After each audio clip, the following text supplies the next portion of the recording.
Good morning. Good morning, everyone. Welcome to the Unitarian Universalist Fellowship of Northern Nevada, where it is our mission to grow together in love, faith, justice, and joy.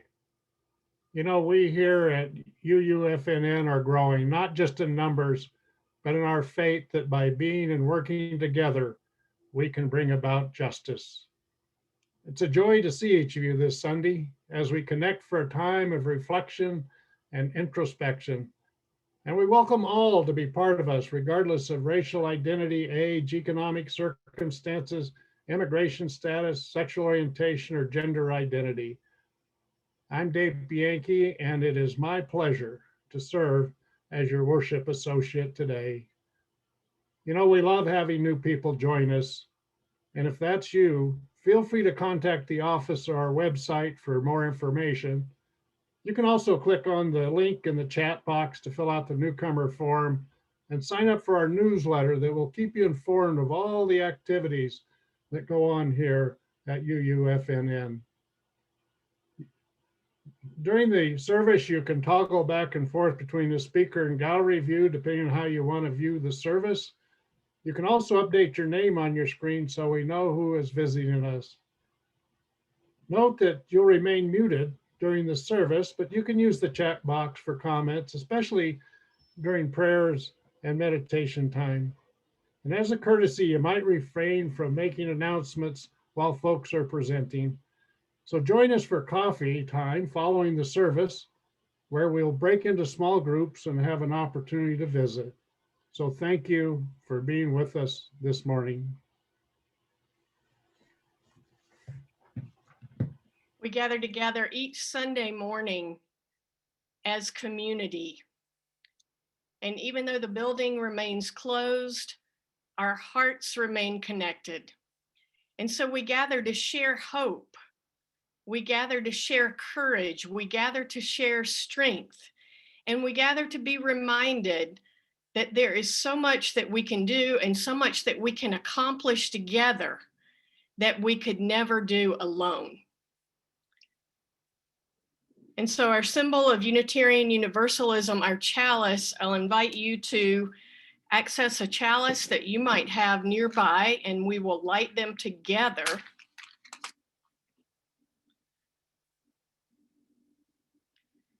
As I share with you our chalice lighting words for this morning, which are by Elizabeth Harding. We Unitarian Universalists don't drink from our chalice. Instead, we use it to hold the flame. The circle of the chalice helps keep the fire small. The flame doesn't blind us, it doesn't burn us, it gives us light. So we can see all the different things in the universe, even the invisible ones. Because the Unitarian Universalist flame is a light of learning. The flaming chalice is a symbol of learning and of love. It's our symbol, the symbol of Unitarian Universalism.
Bear with us for just a moment as we work to get the sound going on our opening song video.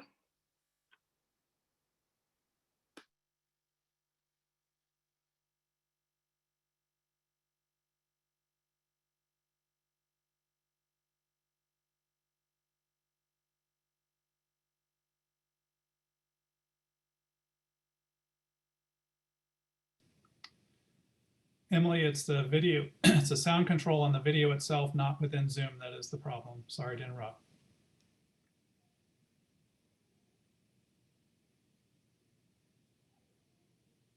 You are the borders round your mind. Some people have more, some people have none. But what's the use of money if your heart's gone numb? Let's begin it again, Emily. Let's do it again. Here we go. Open the window, children. Open the window now. Open the window, children.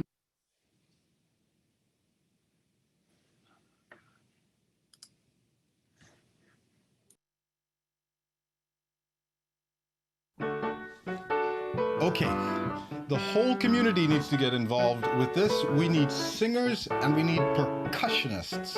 You can be both, but at least choose one, will you? It goes like this. Open the window, children. Open the window now. Open the window, children. Open the window, let the dove fly in. Open the window, let the dove fly in. Try with me. Open the window, children. Open the window now. Open the window, children. Open the window, let the dove fly in. Open the window, let the dove fly in. Mama and Papa are fighting like snakes. Open the window, let the dove fly in. Baby is crying like her heart will break. Open the window. Neighbors lock their doors, build fences so high.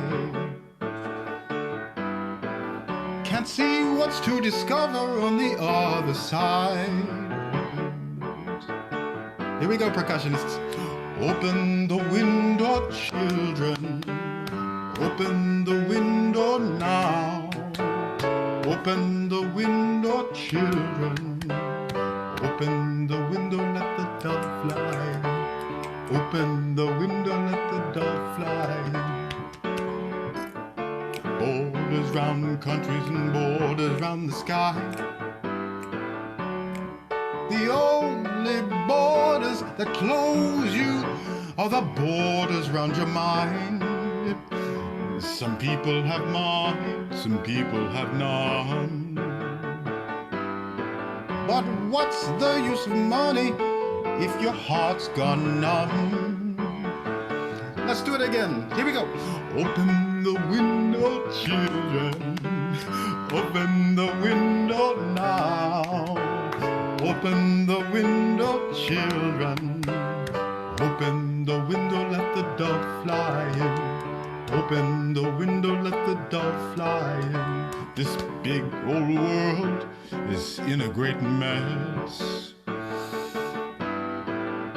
Open the window, find peace and rest. Open the window, children. Open the window now. Open the window, children. Last time. Open the window, let the dove fly in. Open the window, let the dove fly in.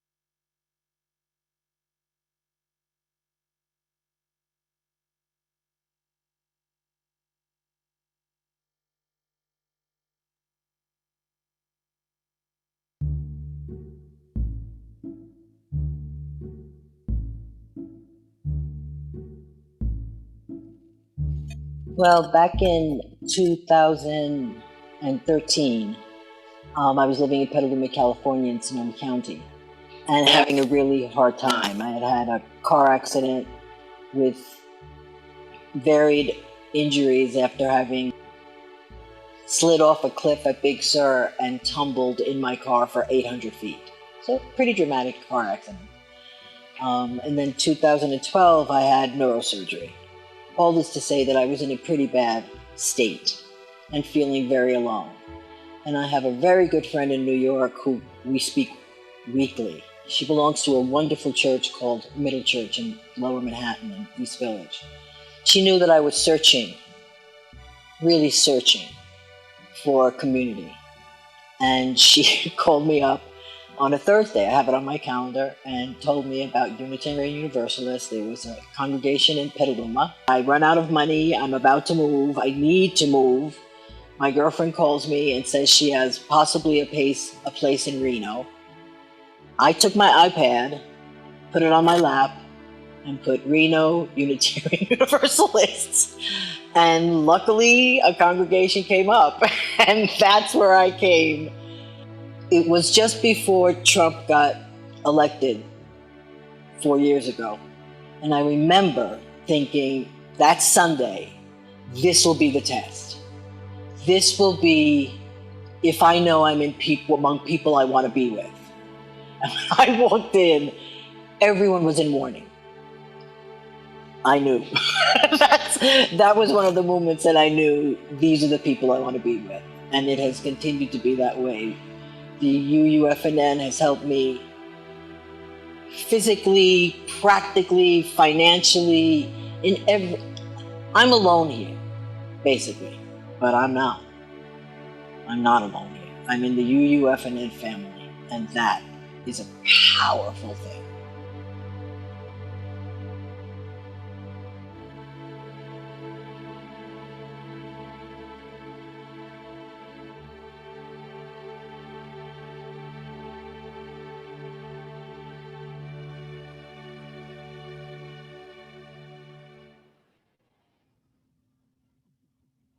Well, I'm so glad we got to hear Dr. Rideout, and thank you, Pat Francis. That's a wonderful message. You know, it's through your generosity and dedication that we here at UUFNN are self-sufficient. So by each of us stepping forward and offering what we can continue to provide a space for all that we do for each other and the wider community. So please share what bounty you can today by texting 73256. Put UUFNN in the message box and hit send. You can also mail a check to the office at 780 Del Monte Lane, Reno, 89511. Or if you want to simplify the process, you can sign up for automatic giving. So contact Carol at the office for the authorization form. We're also sharing the plate with our wonderful Verdi posse. You know, many of us in the fellowship are involved in feeding our neighbors without homes. So contact Jane Dunn for more specific information. And you have to text separately from your offering. And this is also the time to complete your annual pledge form. You know, it really helps the board and the finance committee if you can submit that as soon as possible so that they can propose an accurate budget to meet the needs of our fellowship. So thank you for taking care of our beloved community. Now let the offering begin.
was kind of a nice quiet time during the offering. So please join me as we bless these offerings to the work of this fellowship, which is helping more people grow in love, faith, justice, and joy.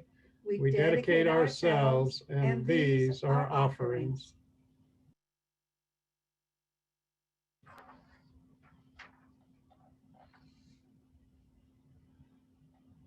And now a poem by Minister Elizabeth Stevens. Oh, my dear ones, I know you were hoping for a once and done, for an earthquake, a tidal wave, hoping that if we gave it our all, a single push would be enough.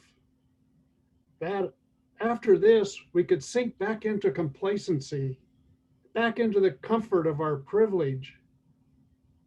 I confess, in the secret corners of my heart, I wanted to believe it could be that easy, that justice would emerge as from an egg, fully grown, not with wet down and weak wings. But beloveds, we are chipping away at a mountain, not a boulder. Calcified structures created to oppress, control, kill.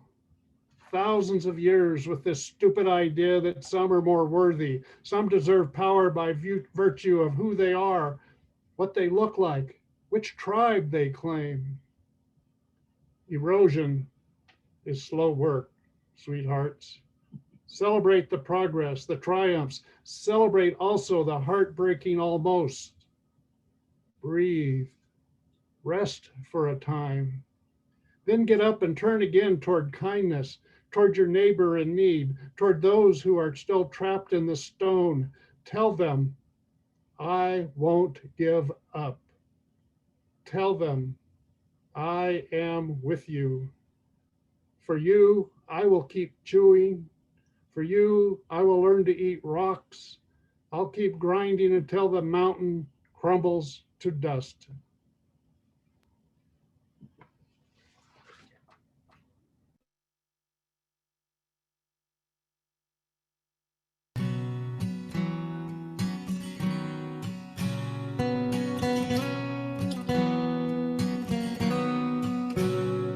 My parents always told me, work hard and stay in school.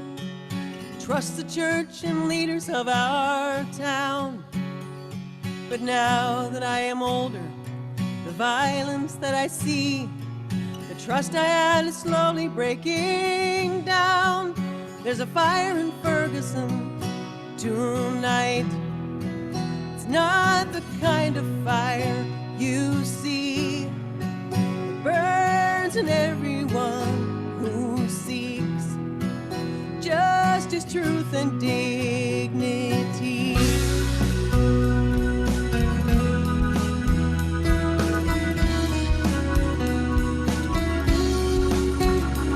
I raised my child on food stamps, worked and went to school, graduated proud of my degree.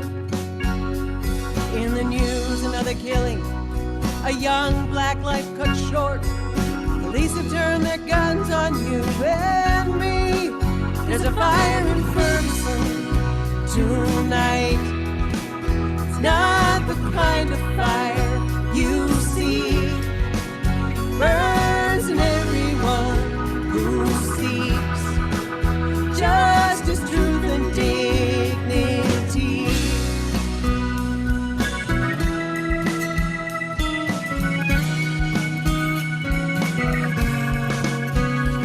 I never learned to protest. I kept my own house clean, did what was expected, and I prayed. I prayed for equal treatment, for opportunity. I will not give my own child's life in trade. There's a fire in Ferguson tonight. It's not the kind of fire you see. It burns in everyone who seeks justice, truth, and dignity. There's a fire tonight all around the world.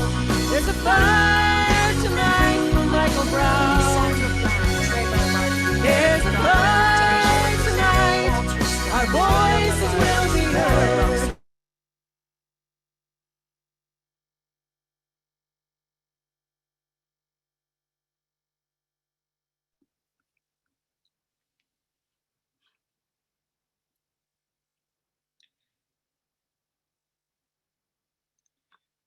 Fire in Ferguson by Emma's Revolution is a stark memorial to all those persons of color who have been lost to the violence of racism in our country, many to police violence. And I think it's important that we look at that and fully take that in periodically. It's important that we not become complacent, that we not forget the situation that we're in this country. We're in a time of racial reckoning, and we must keep that alive and passionate. You know, sometimes I worry that, last summer we had so many protests all around the country. There was a lot of upheaval, a lot of passion. It was really up for people, and that seems to have quieted down a little bit. And I think the conversation is changing. It's a start, but I worry that we will fall back into our complacency and that we will not be as urgent about the changes that need to happen. And so over the next few Sundays, we'll talk about that a little bit and unpack some of the racial reckoning that's been going on in our country and in our community as well. The conversation is changing, and that's not enough. We have to have real systemic change. So many times over the last few years, I can remember standing in the great room and talking about white supremacy and what that is, and white privilege and white fragility, and teaching about those terms and what they mean and what we can do about them. And now that language is part of our national conversation. It's quite amazing to hear those terms on the news and from our president. So we have a common language. It's part of the national discourse, and it is a start. Talking is not enough, but it is a start that it is being talked about on a regular basis, how systemic racism is so harmful and is creating violence in our country. I have shared with you that I've been reading Caste by Isabel Wilkerson and have been inviting you to read it too. And I have to tell you that over the years and decades of study and conversation and work and attending conferences and workshops and all of the things that I've been engaged in the last few decades, reading Caste is an awakening at a whole other level for me. I have been rocked by it. I have been shaken out of my complacency and comfort, and I invite you to do the same.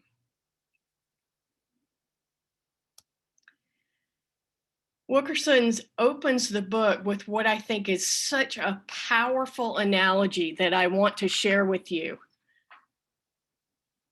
as a part of this conversation. And what she says is this. The inspector trained his infrared lens onto a misshapen bow in the ceiling, an invisible beam of light searching the layers to test what the eye could not see. The house had been built generations ago, and I had noticed the slightest welt in the corner of plaster in a spare bedroom and chalked it up to idiosyncrasy. Over time, that welt in the ceiling became a wave that widened and bulged despite the new roof. It had been building beyond perception for years. An old house is its own kind of devotional. An old aunt with a story to be coaxed out of her, a mystery, a series of interlocking puzzles awaiting solution. Why is this soffit tucked into the southeast corner of an eave? What's behind this discolored patch of brick? With an old house, the work is never done and you don't expect it to be. America is an old house. We can never declare the work over. Wind and flood and drought and human upheavals batter a structure that is already fighting whatever flaws were left unattended in the original foundation.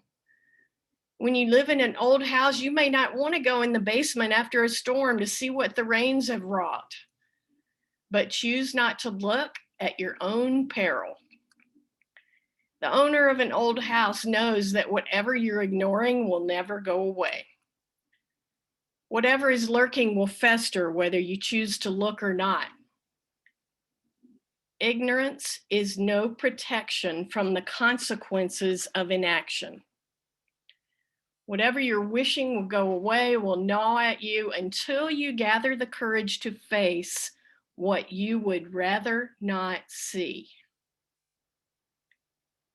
We in the developed world are like homeowners who inherited a house on a piece of land that's beautiful on the outside, but the soil is unstable, heaving and contracting over generations, cracks patched, but the deeper ruptures waved away for decades, even centuries.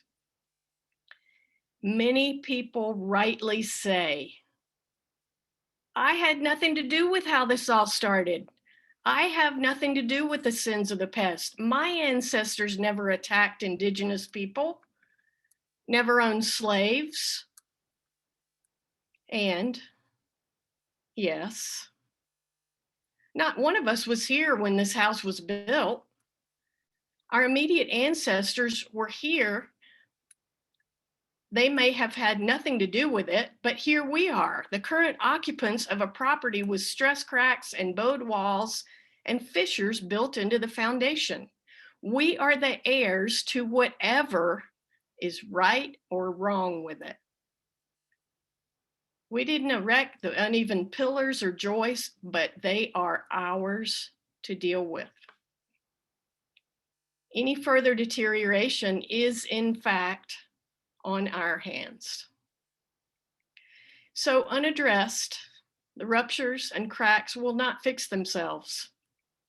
The toxins will not go away, but rather will spread and leach and mutate. When people live in an old house, they come to adjust to the idiosyncrasies and outright dangers. They put buckets under a wet ceiling, prop up groaning floors, learn to step over that rotting wood tread. The awkward becomes acceptable and the unacceptable becomes merely inconvenient. Live with it long enough and the unthinkable becomes normal. Exposed over the generations, we learn to believe that the incomprehensible is the way that life is supposed to be.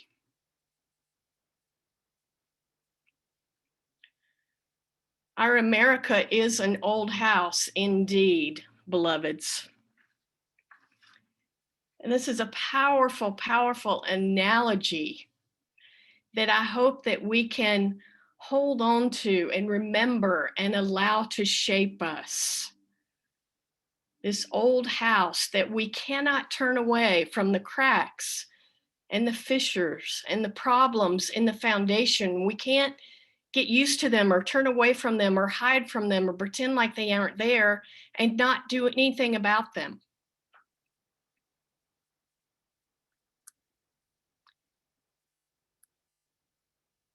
Acknowledge that some positive changes are happening.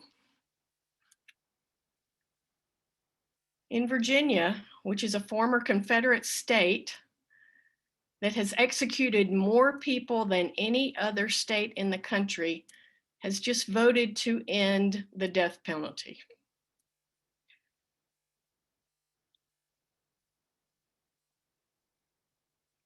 Virginia's achievement shows the nation what must be done to rectify our justice system's deep-rooted racism. It is huge what happened in Virginia. And the way that they did it is that lawmakers on both sides of the aisle came together at the request of victims' family members, civil rights leaders, clergy, and thousands of citizens to bring an end to the broken, failed, racist relic that is the death penalty. They did it partly in memory of Jerry Givens, a former Virginia executioner who died last summer. He died from COVID-19 after years of sharing his story of his trauma and regret of participating in executions. And they did it in the name of Earl Washington Jr., a man with an intellectual disability who came within 8 days of execution before he was exonerated.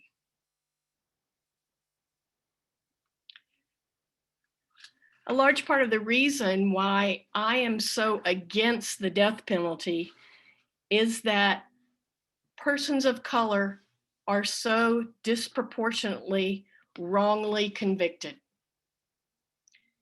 in our broken criminal justice system. So some positive changes are happening, but there is so much work to be done.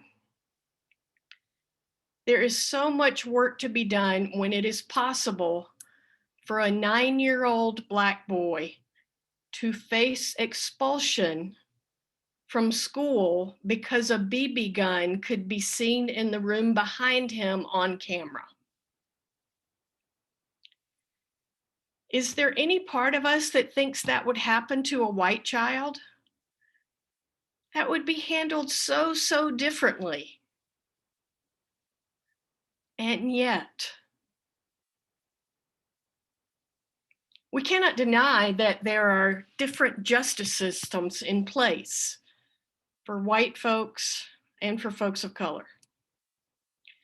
And COVID has shown a stark, bright light into the health disparities in our country between white folks and folks of color. I was just listening a couple of weeks ago to a conversation between Brene Brown, and she was interviewing Austin Channing Brown, the author of I'm Still Here. And Austin Channing Brown talks about despair for a fear that tomorrow will be just like today. I want you to hear that. Despair for a fear that tomorrow will be just like today. White folk have only just begun to feel exhausted. Black folks and folks of color have been exhausted since the beginning of this country. With grandparent stories going back generations and centuries, and white supremacy in the DNA of this country. Despair for a fear that tomorrow will be just like today, that nothing will change. This should be our motivation. This needs to be what drives us. And this is what I hope our response will be. Paraphrasing from the reading that Dave read earlier. Oh, dear ones, I know you were hoping for a once and done, for an earthquake, a tidal wave, hoping that if we gave it our all, a single push would be enough. Then we could sink back into our complacency, back into the comfort of our privilege. And I confess in the secret corners of my heart, I wanted it to believe it could be that easy. Rest for a time, then get up and turn again toward kindness, toward your neighbor in need, toward those who are still trapped in the stone, and tell them, I won't give up. Tell them, I am with you. Tell them, for you, I will learn to eat rocks. For you, I will keep chewing, keep grinding until the mountain crumbles to dust.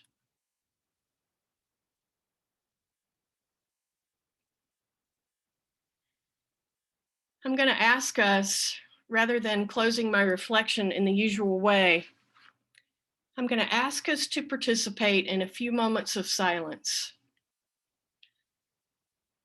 A few moments of silence for all those lost to police violence,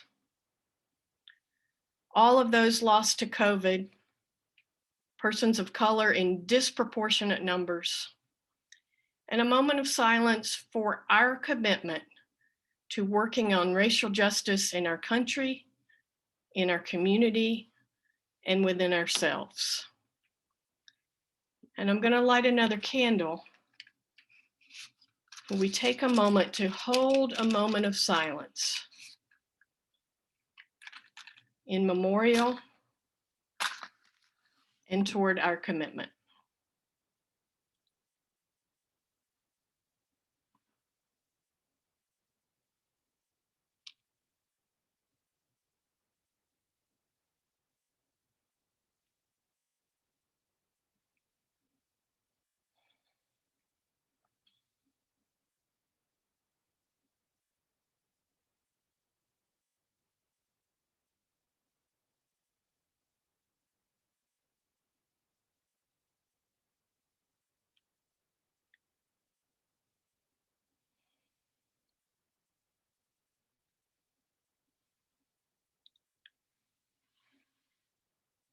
These moments lead us into our time of community meditation and prayer.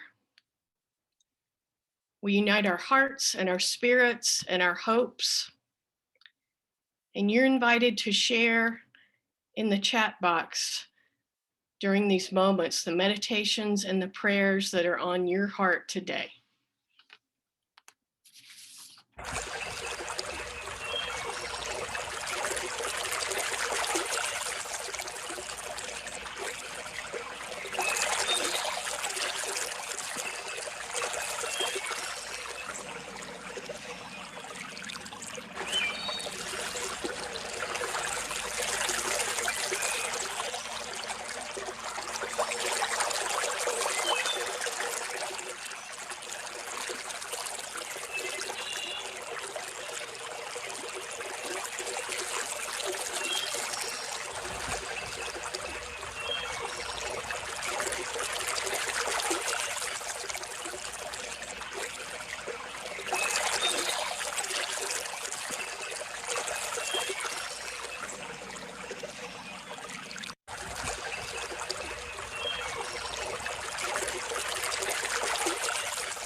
We gather all that is on our hearts,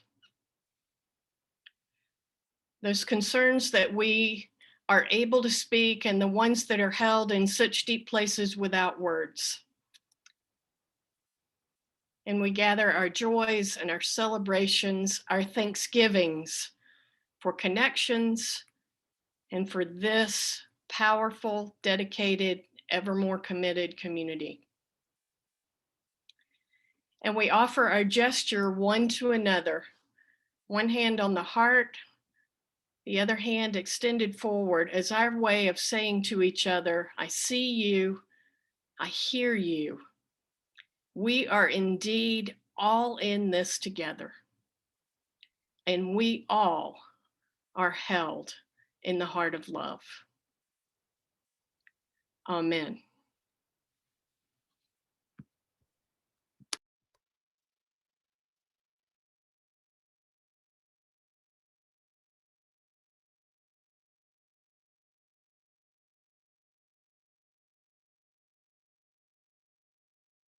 We celebrate the birth of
I want to thank you so much for being in community with us this morning at our service.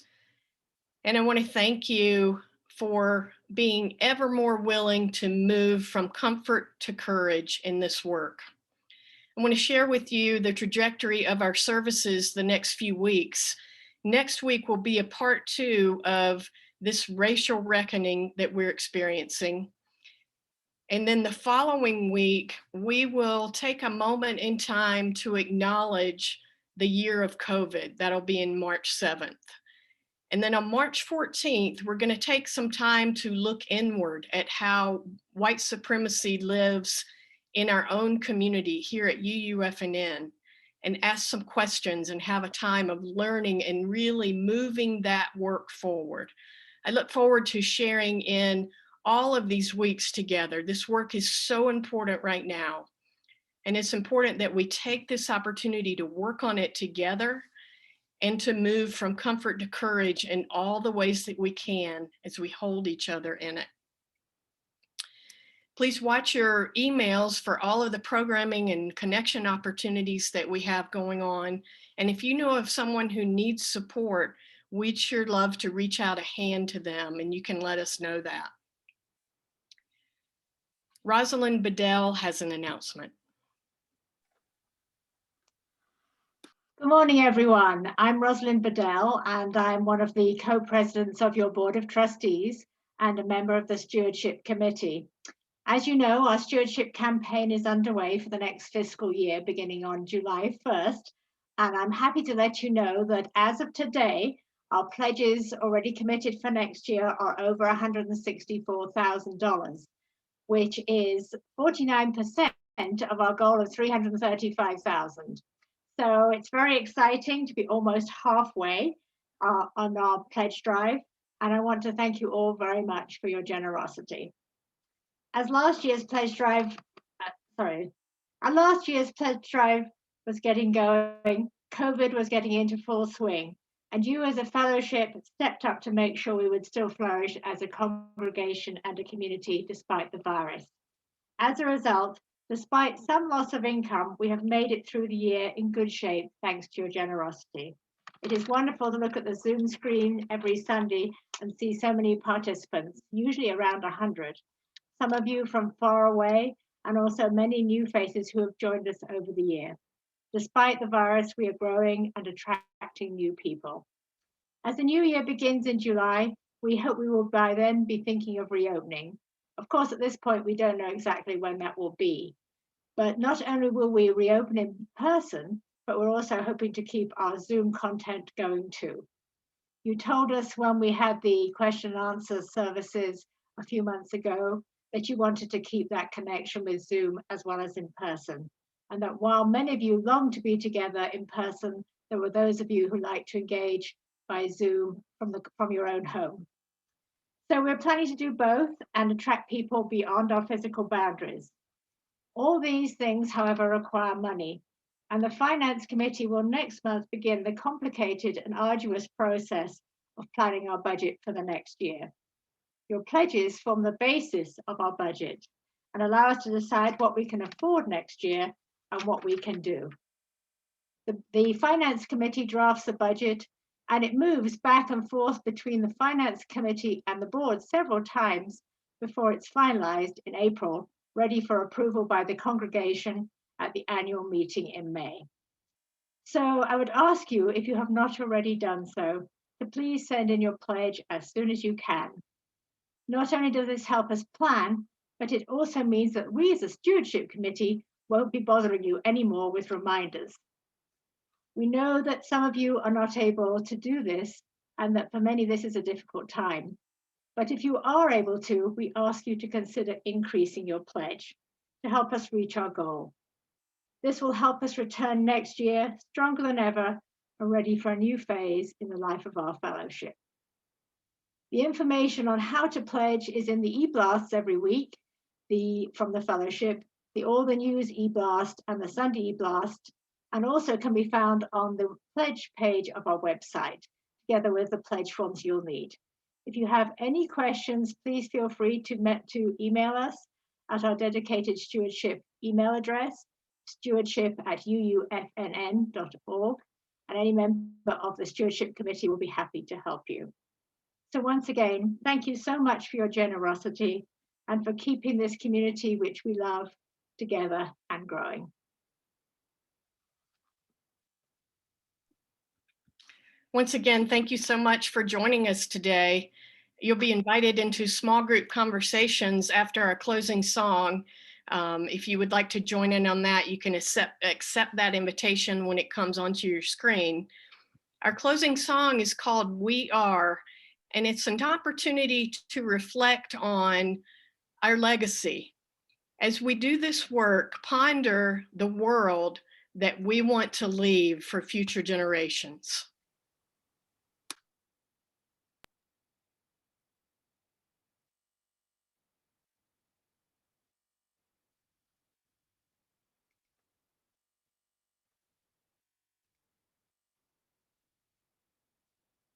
For each child that's born, a morning star rises and sings to the universe who we are. For each child that's born, a morning star rises and sings to the universe who we are. For each child that's born, a morning star rises and sings to the universe who we are. For each child that's born, a morning star rises and sings to the universe who we are. We are our grandmother's prayers, and we are our grandfather's dreamings, and we are the breath of our ancestors. We are the Spirit of God. We are mothers of courage, fathers of time, daughters of dust, and the sons of great visions. We're sisters of mercy, brothers of love, lovers of life, and the builders of nations. We're seekers of truth, keepers of faith, makers of peace, and the wisdom of ages. We are our grandmother's prayers. We are our grandfather's dreamings, and we are the breath of our ancestors. We are the Spirit of God. We are mothers of courage, fathers of time, daughters of dust, and the sons of great visions. We're sisters of mercy, brothers of love, lovers of life, and the builders of nations. We're seekers of truth and keepers of faith. We are makers of peace and the wisdom of ages. We are our grandmother's prayers. We are our grandfather's dreamings, and we are the breath of our ancestors. We are the Spirit of God. We are our grandmother's prayers, and we are our grandfather's dreamings. We are the breath of our ancestors. We are the Spirit of God. For each child that's born, a morning star rises and sings to the universe who we are. For each child that's born, a morning star rises and sings to the universe who we are. We are one.